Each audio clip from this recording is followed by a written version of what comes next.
নবী আমার ডাক দিয়ে বললেন, আমার যে উম্মত 5 ওয়াক্ত নামাজ জামাতের সাথে গুরুত্ব সহকারে পড়বে,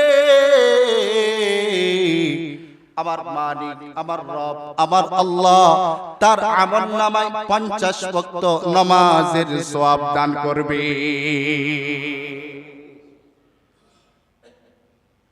5 ওয়াক্ত নামাজ পড়লে আমার মালিক কয় ওয়াক্ত নামাজের সওয়াব দান করবে বলেন তো বাবারা? 50 ওয়াক্ত নামাজের সওয়াব দান করবে। আর আমরা নাফরমান, নামাজ তো পড়ি না, ফজর চলে যায়, এমন তো যুবক আছে যোহর চলে যায়, আসর চলে যায়, মাগরিব চলে যায়, এশা চলে যায়, রাত যায়, দিন আসে, দিন যায়, রাত আসে, কিন্তু আমরা নামাজ পড়ার জন্য চাই না। ঠিক কিনা বলে? আমি আপনাদের সামনে সূরা বনী ইসরাঈলের প্রথম আয়াতে কারীমা তেলাওয়াত করলাম।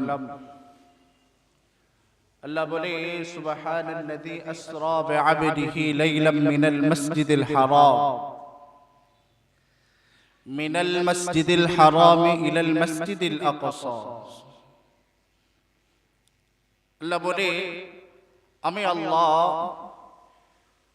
আমি মালিক, মহান শক্তির অধিকারী। আল্লাহ নিজেই বলে, আমি আমার নবী মুহাম্মদুর রাসূলুল্লাহ সাল্লাল্লাহু আলাইহি ওয়াসাল্লামকে বিআবদিহি লাইলাম মিনাল মাসজিদিল হারাম ইলাল মাসজিদিল আকসা, আমি আমার নবীকে, আমার হাবিবকে মসজিদুল হারাম অর্থাৎ বাইতুল্লাহ আল্লাহর ঘর থেকে ইলাল মসজিদিল আকসা, মসজিদুল আকসা পর্যন্ত আমি নিয়ে গেছিলাম। এতটুক পর্যন্ত সূরা বনী ইসরাঈলের আয়াতে কারিমার দ্বারা স্পষ্ট কালামুল্লাহ মাজিদ। মসজিদুল আকসা কোথায়? বর্তমান ফিলিস্তিনে যে একটা মসজিদ আছে, যেটা আমাদের সর্বপ্রথম কিবলা ছিল। আমার আপনার নবী মুহাম্মদুর রাসূলুল্লাহ সাল্লাল্লাহু আলাইহি ওয়াসাল্লাম মালিকের কাছে বলতো, আল্লাহ আমার মন চাই আমি বাইতুল্লাহ আল্লাহর ঘরের দিকেই কিবলা করি।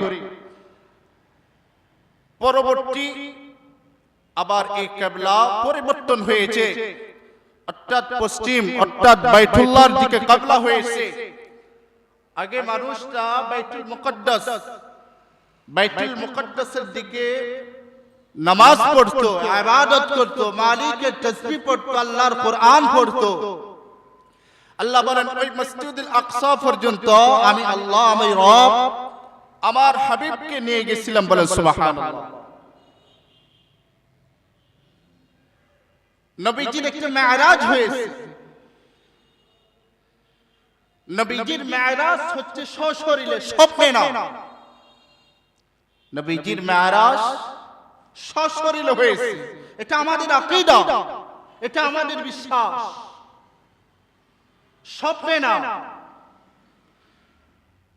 আমার আপনার নবী মুহাম্মদুর রাসূলুল্লাহ সাল্লাল্লাহু আলাইহি ওয়াসাল্লাম খাদিজাতুল কুবরা রাদিয়াল্লাহু তাআলা আনহা ঘরের মধ্যে শোয়া ছিলেন। তৎকালীন হযরত জিবরাইল আলাইহিস সালাতু ওয়াস সালাম আসে বললেন, ইয়া রাসূলুল্লাহ, ইয়া হাবিবাল্লাহ, আপনার মান মর্যাদা আমার মালিককে একটু পরিমাণ দিয়েছে। আল্লাহ স্বয়ং নিজেই তো বলে, ওয়া ইন্নাকা লা আলা খুলুকিন আযীম। আল্লাহ নিজেই তো বলে, আমি আমার নবীকে একটু মর্যাদাবান করিয়া তো বানাইছি। আল্লাহ বলে, ওয়া রাফা'না লাকা যিকরা। নবীর মান মর্যাদা ইজ্জত আমার মালিক তো দিয়েছে। সে আল্লাহর পক্ষ থেকে আপনাকে সফর করার জন্য নিতে চাইতেছি। নবী আরবি মুহাম্মদুর রাসূলুল্লাহ সাল্লাল্লাহু আলাইহি ওয়াসাল্লাম জিবরাইল মুহাম্মদুর রাসূলুল্লাহকে সাথে নিয়ে এবার চলে গেলেন ফিলিস্তিনের জমিনের মধ্যে মসজিদুল আকসা। মসজিদুল আকসার মধ্যে যাওয়ার পর ওই মসজিদুল আকসার মধ্যে হাজার হাজার নবীরা ছিল, হাজার হাজার নবী যাদেরকে আমার মালিক, আমার রব, আমার আল্লাহ দুনিয়ার মধ্যে ওয়াহদানিয়তের জন্য, আল্লাহর একত্ববাদের জন্যই পাঠিয়েছেন। সমস্ত নবীরা লা ইলাহা ইল্লাল্লাহ মুহাম্মাদুর রাসূলুল্লাহ,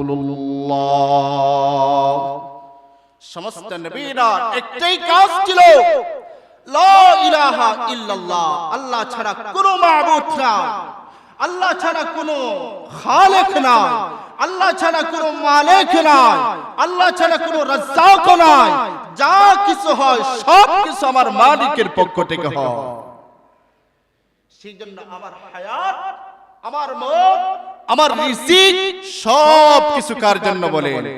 কুল ইন্না সালাতি ওয়া নুসুকি ওয়া মাহইয়ায়া ওয়া মামাতি লিল্লাহি রাব্বিল আলামিন।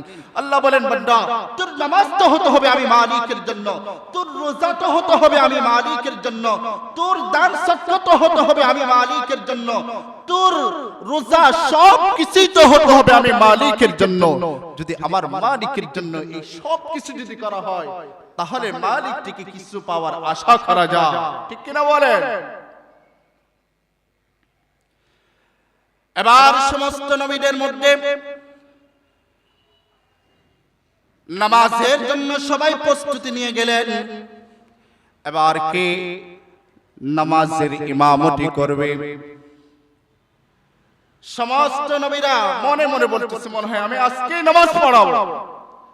হযরত আদম আলাইহিস সালাতু ওয়াস সালাম, হযরত ঈসা আলাইহিস সালাতু ওয়াস সালাম, হযরত মুসা আলাইহিস সালাতু ওয়াস সালাম, হযরত ইব্রাহিম আলাইহিস সালাতু ওয়াস সালাম, সমস্ত নবীরা প্রত্যেকের দিলের মধ্যে তামান্না, আজকে এই মোবারক জামাতের মধ্যে আমি নামাজের ইমামতি করব। কিন্তু আমার মালিক, আমার রব, আমার আল্লাহ বললেন, ও জিবরাইল, এখানের মধ্যে তো আমার হাবিব মুহাম্মদুর রাসূলুল্লাহ সাল্লাল্লাহু আলাইহি ওয়াসাল্লাম আছে, আমার নবীকে ওই নামাজের ইমামতি করার জন্য দিয়ে দাও। জিবরাইল আমার নবীর হাতে বাড়ি ধরলেন, হাতে ধরে আবার নামাজের ইমামতি করার জন্য দিয়ে দিলেন।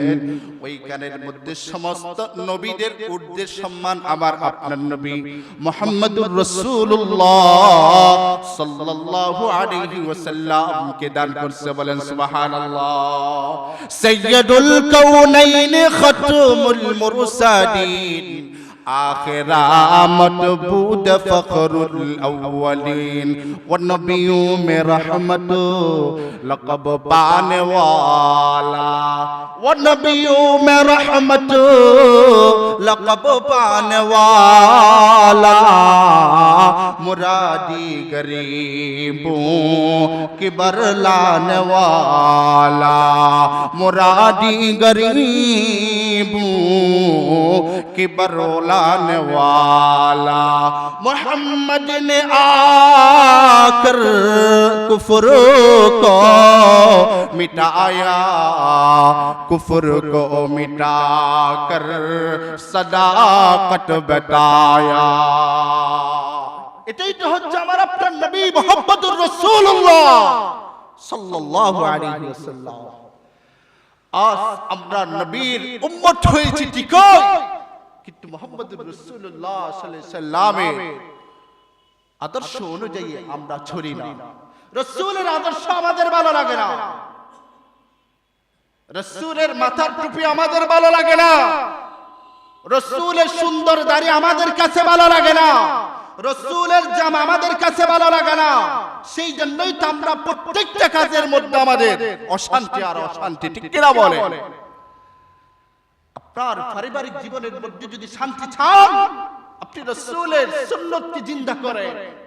আপনার পরিবারের মধ্যে রাসূলের সুন্নাত ঢুকান, আপনার সমাজের মধ্যে রাসূলের সুন্নাত ঢুকান, আপনার ভিতরে রাসূলের সুন্নাত ঢুকান, আপনার রাষ্ট্রের মধ্যে রাসূলের সুন্নাত ঢুকান। আল্লাহর কসম করে বলি, যেখানের মধ্যে রাসূলের সুন্নাত থাকবে সেখানের মধ্যে আমার মালিক, আমার রব, আমার আল্লাহ বরকত দান করবে, বলেন সুবহানাল্লাহ। এবার সমস্ত নবীদের ঊর্ধ্বে আমার আপনার নবী মুহাম্মদুর রাসূলুল্লাহ সাল্লাল্লাহু আলাইহি ওয়াসাল্লাম জামাতের ইমামতি করলেন। ইমামতি করার পর এবার প্রথম আসমান, দ্বিতীয় আসমান, তৃতীয় আসমান, চতুর্থ আসমান, সপ্তম আসমান, ষষ্ঠ আসমান, সপ্তম আসমান, সাত আসমান বেদ করে চলে গেলেন। আবার আপনার নবী মুহাম্মদুর রাসূলুল্লাহ সাল্লাল্লাহু আলাইহি ওয়াসাল্লাম ওইখান থেকে চলে গেলেন আমার মালিক, আমার রব, আমার আল্লাহর সাথে সাক্ষাৎ করার জন্য। সুবহানাল্লাহ। আমার মালিকের দিদার পাওয়ার জন্য আমার আল্লাহ স্বয়ং সরাসরি চলে গেলেন। সুবহানাল্লাহ বলেন। রাসূলকে আমার আল্লাহ এত সুন্দর করিয়া বানাইছে। আল্লাহ বলে, আমি আমার হাবিবকে দুনিয়ার মধ্যে কম কষ্ট দিই না। কাফেররা রাসূলকে মারছিল, মুনাফিকরা রাসূলকে কষ্ট দিয়েছিল। আজ আমি মুহাম্মদুর রাসূলুল্লাহ সাল্লাল্লাহু আলাইহি ওয়াসাল্লামকে অন্তরকে ঠান্ডা করার জন্য রাসূলের স্বয়ং আমি রব, আমি মালিক, আমি আল্লাহ নিজেই তাকে সাক্ষাৎ দিব, বলেন সুবহানাল্লাহ। এবার আমার আল্লাহ, আমার হাবিব মুহাম্মদুর রাসূলুল্লাহ সাল্লাল্লাহু আলাইহি ওয়াসাল্লাম দুইজনে বসিয়া দীর্ঘক্ষণ পর্যন্ত কথা বলতে আছেন। ওই সময়ের মধ্যে মেহমান যখন ঘরে যায়, ওই সময় মেজবান মেহমানকে কিছু হারিয়ে দেয়। আমার আল্লাহ হচ্ছেন মেজবান আর আমার হাবিব হচ্ছে মেহমান। আমার হাবিবকে আমার আল্লাহ বলে, ও মুহাম্মদুর রাসূলুল্লাহ, তোমাকে দুনিয়ার মধ্যে তো কাফেররা কম কাঁদান নাই, তোমাকে দুনিয়ার মধ্যে মুনাফিকরা তো অনেক কষ্ট দিয়েছে। মুহাম্মদুর রাসূলুল্লাহ, তুমি মন খারাপ করবা না। আজ আমি মালিকের পক্ষ থেকে স্বয়ং আমি তোমাকে 50 ওয়াক্ত নামাজ হাদিয়ে দিয়ে দিলাম। কয় ওয়াক্ত নামাজ বাবারা? জোরে বলেন, কয় ওয়াক্ত নামাজ? 50 ওয়াক্ত নামাজ আমার হাবিবকে আমার আল্লাহ হাদিয়ে দিয়েছেন, বলেন সুবহানাল্লাহ। আচ্ছা বলেন তো, আল্লাহর হাদিয়াটি কি ছোট হবে নাকি বড় হবে? আল্লাহর হাদিয়া ছোট নাকি বড়? বুঝেন না মনে হয় আল্লাহর হাদিয়া অনেক বড়। আল্লাহ হাদিয়া হিসেবে আমার আপনার নবীকে 50 ওয়াক্ত নামাজ দিয়ে দিলেন। ওই সময়ের মধ্যে আমার হাবিব তো খুশি হয়ে গেলেন, আমার উম্মতরা 50 ওয়াক্ত নামাজ পড়বে। আসার সময় হযরতে মুসা আলাইহিস সালাতু ওয়াস সালামের সাথে সাক্ষাৎ হয়ে গেলেন আর বললেন, ইয়া রাসূলুল্লাহ, আপনাকে মালিকের পক্ষ থেকে কি দেওয়া হয়েছে বলেন। ওই সময়ের মধ্যে আমার আপনার নবী বলে, আমার মালিক আমাকে 50 ওয়াক্ত নামাজ হাদিয়ে দিয়ে দিলেন, আমি এগুলো নিয়ে চলে যাইতেছি। তখন মুসা আলাইহিস সালাম বললেন, ও মুহাম্মদুর রাসূলুল্লাহ, আমার উম্মত ছিল বনি আদম, ওরা হাজার হাজার বয়স পেত, কিন্তু তারা 2-4 ওয়াক্ত 2-3 ওয়াক্ত নামাজ পড়তে পারত না। আপনার উম্মত হায়াত হবে কম, এত ব্যস্ততার মধ্যে 50 ওয়াক্ত নামাজ কখন পড়বে, কেমনে পড়বে? আপনি আবার চলে যান মালিকের কাছে আর বলেন, মালিককে বলেন নামাজ কমাই দিত। আবার আল্লাহর কাছে গেলেন, যাওয়ার পর 5 ওয়াক্ত নামাজ কমাই দিলেন, 45 ওয়াক্ত হয়ে গেলেন। আবার দেখা করলেন, মুসা বলে, মুসা আলাইহিস সালাতু ওয়াস সালাম বলতেছে, না না, 45 ওয়াক্ত নামাজ আপনার উম্মত পড়তে পারবে না। আবার গেলেন, আবার 5 ওয়াক্ত কমাইয়া দিলেন। এই রকম করতে করতে আমার আপনার নবী মুহাম্মদুর রাসূলুল্লাহ সাল্লাল্লাহু আলাইহি ওয়াসাল্লাম 9 বার আল্লাহর কাছে গিয়ে 5 ওয়াক্ত নামাজ কমাইতে কমাইতে 45 ওয়াক্ত নামাজ কমাইছেন, বলেন সুবহানাল্লাহ। কয় ওয়াক্ত নামাজ বাবারা বলেন তো? 5 ওয়াক্ত করিয়া 9 বার গেলে 45 ওয়াক্ত নামাজ কি করে দিলেন? ওই সময়ের মধ্যে আবার চলে আসলেন আবার আপনার নবী মুহাম্মদুর রাসূলুল্লাহ সাল্লাল্লাহু আলাইহি ওয়াসাল্লাম। আবার মুসা আলাইহিস সালাতু ওয়াস সালামের সাথে সাক্ষাৎ হয়ে গেলেন। বললেন আর কয়েকটা আছে, বলে 5 ওয়াক্ত নামাজ। মুসা বললেন আবার যান মুহাম্মদ আল্লাহর কাছে বলেন উম্মতরা 50 ওয়াক্ত নামাজ তো পড়তে পারবে না, এমনকি 5 ওয়াক্ত নামাজ পর্যন্ত পড়তে পারবে না। ওই সময়ের মধ্যে আমার নবী মুহাম্মদুর রাসূলুল্লাহ বলে, ও মুসা, আমি প্রতিবার গেছি 5 ওয়াক্ত নামাজ কমাইছি, আর আমি যদি এখন আবারও যাই, আবার 5 ওয়াক্ত নিয়ে ফেললে একটা রাকাত নামাজও থাকবে না। আমি মুহাম্মদুর রাসূলুল্লাহ সাল্লাল্লাহু আলাইহি ওয়াসাল্লাম লজ্জা ভোগ করতেছি। না না না, আমি আর আল্লাহর কাছে নামাজ কমানোর জন্য যেতে পারবো না। এই নামাজ আমার আল্লাহ, আমার রব, আমার মালিক, আমার আল্লাহ নবীকে মহব্বত করে দিয়েছে। বলেন সুবহানাল্লাহ। আল্লাহ বলে, আমি তো আমার মুহাম্মদুর রাসূলুল্লাহ দিলের সব কিছুই তো জানি। নবী আমার ডাক দিয়ে বললেন, আমার যে উম্মত 5 ওয়াক্ত নামাজ জামাতের সাথে গুরুত্ব সহকারে পড়বে,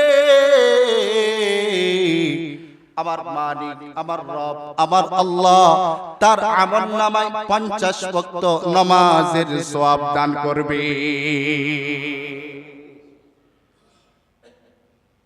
5 ওয়াক্ত নামাজ পড়লে আমার মালিক কয় ওয়াক্ত নামাজের সওয়াব দান করবে বলেন তো বাবারা? 50 ওয়াক্ত নামাজের সওয়াব দান করবে। আর আমরা নাফরমান, নামাজ তো পড়ি না, ফজর চলে যায়, এমন তো যুবক আছে, যোহর চলে যায়, আসর চলে যায়, মাগরিব চলে যায়, এশা চলে যায়, রাত যায়, দিন আসে, দিন যায়, রাত আসে, কিন্তু আমরা নামাজ পড়ার জন্য চাই না। ঠিক কিনা বলে? সেই জন্য আপনার কাছের মধ্যে যদি আপনি বরকত পেতে চান, আপনি মালিকের সিজদার মধ্যে যান। আপনার ব্যবসার মধ্যে আপনি বরকত পেতে চান, আপনি মালিকের সিজদার মধ্যে যান। 5 ওয়াক্ত নামাজ করেন, 5 ওয়াক্ত নামাজ পড়েন, নিজে পড়েন, আপনার পরিবার পরিজনকে পড়তে আদেশ দেন, আপনার সমাজের, আপনার গ্রামের সবাইকে 5 ওয়াক্ত নামাজ পড়তে শিখান। আল্লাহ তো কালামুল্লাহ মাজিদের বিভিন্ন আয়াতে কারীমার মধ্যে বলে, ওয়া আকিমুস সালাত, তোমরা নামাজ কায়েম করো, তোমরা নামাজ কায়েম করো। আজ সমাজের মধ্যে অনেক ঘর আছে, কয়জন মানুষ মসজিদের মধ্যে আসে বলে? কয়জন মানুষ কালামুল্লাহ মাজিদের তেলাওয়াত করে বলে? আজ আমরা সব কিছু চিনছি, দুনিয়া কেমনে কি করলে ভালো পজিশনে যেতে হয়, যেতে পারি, এটা শিখছি, কিন্তু নামাজটা আমরা পড়তে পারি না ব্যস্ততার কারণে। আল্লাহর কসম করে বলি, যেই যুবক 5 ওয়াক্ত নামাজ, যে মানুষ নামাজ পড়ে না, আমার আপনার নবী বলে, যে ব্যক্তি নামাজ ছেড়ে দেয়, নামাজ যে ব্যক্তি ছেড়ে দেয়, নামাজ আর মুমিনদের মাঝে একটাই পার্থক্য, নামাজ ইমানদার আর মুনাফিকের মাঝে, ইমানদার এবং কাফেরের মাঝে একটাই পার্থক্য, সেটাই হচ্ছে তারকুস সালাত, সেটাই হচ্ছে নামাজ। নামাজ নামাজ সেটাই তো হচ্ছে নামাজ। আমার আপনার নবী বলেন, ও আমার সাহাবে কেরামরা, বলো তোমাদের মধ্যে কোন এমন প্রতিবন্ধী মানুষ আছে কিনা যার কল্যাণ নাই? প্রতিবন্ধী সাহাবে কেরামরা বললেন, ইয়া রাসূলুল্লাহ, আমরা অনেক প্রতিবন্ধী দেখছি যার হাত নাই, যার পা নাই, কথা বলতে পারে না, এইরকম প্রতিবন্ধী দেখছি। কিন্তু ওই রকম প্রতিবন্ধী দেখি নাই, তার পুরা শরীর আছে কিন্তু কি নাই? মাথা নাই। ওই রকম প্রতিবন্ধী দেখছেন আপনারা? দেখছেন না? আবার আপনার নবী বলেন, ঠিক তেমনি ভাবে কোন একজন মানুষ মুমিন দাবি করার জন্য সর্বপ্রথম তার কাজ হচ্ছে নামাজ। নামাজ নামাজ নামাজ নামাজ। একজন মানুষ পরিপূর্ণ হবার জন্যই তো নামাজ জীবনের মধ্যে প্রয়োজন। আর যে ব্যক্তি নামাজ পড়ে না, যে ব্যক্তি নামাজ পড়ে না, আর অনেক মানুষ আছে নামাজ তো পড়ে না, আবার যারা নামাজি আছে তাদের বদনাম করে, তাদেরকে দেখতে পারে না। আর এমনও তো কোনো মানুষ আছে নামাজ পড়ে ঠিক ওই সপ্তাহে একদিন ওই রকম মুসল্লি আছে না নাই? সেই জন্যই তো আল্লাহ বলেন الذين هم عن صلاتهم ساهون الذين هم يراءون ويمنعون الماعون। নামাজ তেমন ভাবে হতে হবে যেই নামাজের মধ্যে খুশু থাকবে, যেই নামাজের মধ্যে খুশু থাকবে, খুশু থাকবে, অর্থাৎ নামাজ তেমন ভাবে পড়তে হবে আমি আমার মালিকের সামনে দাঁড়িয়েছি, আমার মালিক আমাকে দেখতেছে, দুনিয়ার কেউ দেখে না কিন্তু আমার আল্লাহ দেখে কি দেখে না বলে। যখন নামাজের মধ্যে আপনি দিলে দিলে তাই ভাববেন আমাকে আমার মালিক দেখতেছে, নতুবা আমি আমার মালিককে দেখতেছি। আল্লাহর কসম করে বলি ওই রকম নামাজ 2 রাকাত পড়ে দেখেন, ওই নামাজের বিনিময়ে আমার মালিক আপনাকে ক্ষমা করে দিবে। এই নামাজের মধ্যেই তো শান্তি পাওয়া যাবে। সেই জন্য যে সমস্ত সরকারি লেভেলের মধ্যে যারা আছে, যারা নামাজ পড়ে, আমাদের 1996 সালে যখন স্বরাষ্ট্রমন্ত্রীর পদে যখন নিয়োগ হয়েছিলেন জনাব রফিক সাহেব, ওই সময়ের মধ্যে সে একটা এই কথা ডিক্লেয়ার করে দিল, আমার সচিবালয়ের মধ্যে যারা আছে ওদের মধ্যে কেউ যদি নামাজি থাকে, ওদের মধ্যে কেউ যদি প্রত্যেক ওয়াক্ত নামাজ জামাতের সাথে যদি পড়ে, ওই রকম মানুষের একটা দৃষ্টি করো, একটা দৃষ্টি করো। আবার স্বরাষ্ট্রমন্ত্রীর কাছে ওই দৃষ্টিটা দিল, তখন ওই রফিক সাহেব বলতেছে যে সমস্ত মানুষের নাম এখানে আসছে, আমার মন বলে ওরা অন্যদের তুলনায় ঘুষ বেশি খাওয়ার চাইতে এরা কম খেতে পারে, অন্যরা গুনাহ করে তার থেকে এরা কম করতে পারে। কারণ আল্লাহ নিজেই তো বলে ইন্নাস সালাতা তানহা আনিল ফাহশাই ওয়াল মুনকার, নিশ্চয়ই নামাজ সমস্ত খারাপি, সমস্ত ফাহিশা কাজ থেকে দূরে রাখবে। বলেন সুবহানাল্লাহ। সেই জন্য আমার বাবাদেরকে বলবো, বাবারা নামাজ পড়ে আপনার জীবনের মধ্যে যদি সফলতা অর্জন করতে চান, আপনি নামাজ পড়ে, আপনি নামাজ ছাড়িয়েন না। একজন মানুষ, একজন মুমিন নামাজ ছাড়া কখনো থাকতে পারে না। একজন মানুষ, একজন মুমিন ফজরের নামাজ না পড়ে ঘুমের মধ্যে থাকতে পারে না। আজ অনেক সময় দেখা যায় রাত চলে যায়, দিন আসে, সপ্তাহকে সপ্তাহ চলে যায়, মাসকে মাস চলে যায়, বছরকে বছর চলে যায়, একটা সিজদা দেওয়ার মতো মানুষের শক্তি হয় না। সেই জন্য নামাজ পড়ে আমার আপনার নবী মুহাম্মদুর রাসূলুল্লাহ সাল্লাল্লাহু আলাইহি ওয়াসাল্লাম বলে আউয়ালু মা ইউহাসাবু বিহিল আবদু ইয়াউমাল কিয়ামাতিস সালাহ, কিয়ামতের ময়দানের মধ্যে সর্বপ্রথম আমার আপনার থেকে নামাজের হিসাব নেওয়া হবে। বলেন সুবহানাল্লাহ। সেই জন্য নামাজ পড়েন, নামাজ পড়েন, জীবন সুন্দর করেন, মালিকের কাছে চান, আল্লাহর সাথে গভীর রাতে তাহাজ্জুদের নামাজের বিনিময় গভীর সম্পর্ক করেন। আপনি ব্যবসা করেন, আপনি ব্যবসার পাশাপাশি আপনি নামাজ ছাড়বেন না। আপনি দোকানে চাকরি করেন, আপনি নামাজ ছাড়বেন না। আপনি সরকারি চাকরি করেন, আপনি নামাজ ছাড়বেন না। আপনি কৃষকের কাজ করেন, আপনি নামাজ ছাড়বেন না। আপনি দিন মজুরির কাজ করেন, আপনি নামাজ ছাড়বেন না। আল্লাহর কসম করে বলি, আপনি যখন নামাজ যখন সব সময় পড়তে থাকবেন, আপনার দিলের মধ্যে আমার মালিক আমার আল্লাহ শান্তি দিয়ে দিবে। বলেন সুবহানাল্লাহ। আল্লাহ সবাইকে আমল করার তৌফিক দান করুন। বলেন আমিন।